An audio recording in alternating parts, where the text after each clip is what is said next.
பார்க்க போகிறோம்னா பச்சைக்கொள்ளு ரசம். பச்சைக்கொள்ளு ரசம் எப்படி வைக்கலான்னு பார்க்கலாம் வாங்க.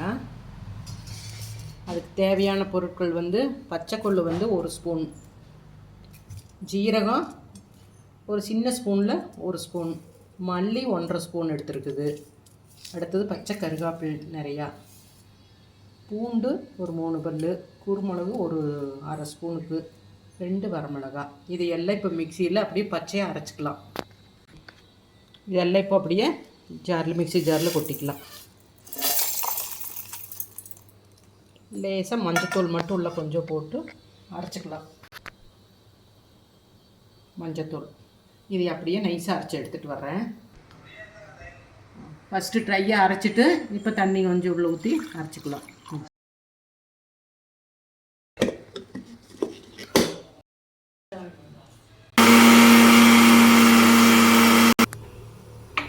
இப்போ ரசம் தாளிச்சிடலாம்.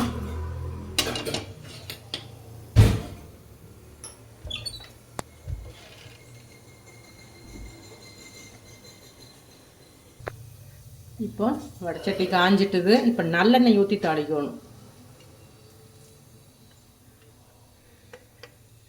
நல்லா இந்த மழை காலத்துக்கு சளி பிடிச்சிருக்கு, இருமல் எடுக்கிறவங்களுக்கெல்லாம் வந்து இந்த தொண்டைக்கு வந்து இது நல்ல இதமாக இருக்குது. இந்த நல்லெண்ணெய்,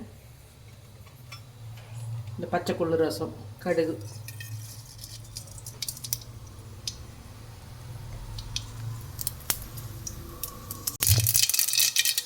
ரெண்டு சின்ன வெங்காயம் சும்மா தட்டி வச்சுருக்கிறேன், ஒரு கருகாப்பில் 2 போட்டு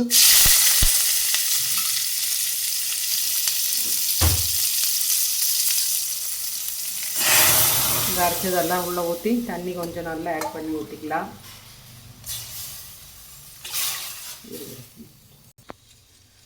தண்ணி நல்லா கொஞ்சம் ஓரளவு கலக்கி ஊற்றணும்.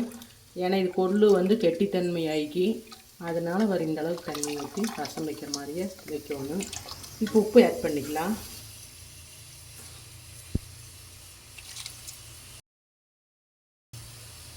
நல்லா கலக்கி விட்டு மூடி போட்டு நுரக்கட்டி வந்தோடனே எடுத்துடலாம். ஓகே, கொதி விடக்கூடாது. இப்படி நல்லா நுரக்கட்டி வந்தோடனையுமே ஆஃப் பண்ணி விட்றணும். இதை அப்படியே குண்டாவுக்கு மாற்றிக்கலாம்.